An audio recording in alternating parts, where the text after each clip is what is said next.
8-ci bəhs. Kainata səbəb-nəticə qanunu hakimdir.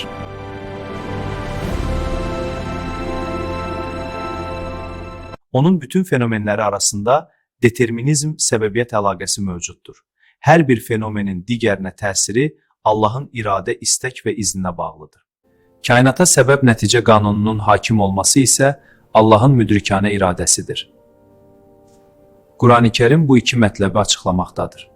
Həm varlıqlar arasında səbəb-nəticə əlaqəsinin mövcudluğunu, həm də təsvir etmədə hər bir səbəbin Allah Taala'nın iznindən və mütləq iradəsindən asılı olduğunu birinci məsələ ilə bağlı bu ayəyə nəzər salaq. وَأَنزَلَ مِنَ السَّمَاءِ مَاءً فَأَخْرَجَ بِهِ مِنَ الثَّمَرَاتِ رِزْقًا لَكُمْ. Allah göydən yağmur endirdi və onun vasitəsilə sizin üçün müxtəlif meyvələrdən ruzilər yetişdirdi. İkinci məsələ ilə bağlı isə Rəbbimiz buyurur: وَالْبَلَدُ الطَّيِّبُ يَخْرُجُ نَبَاتُهُ بِإِذْنِ رَبِّهِ. Təmiz torpağı münbit bir məmləkətin bitkiləri Rəbbinin izni ilə çıxar.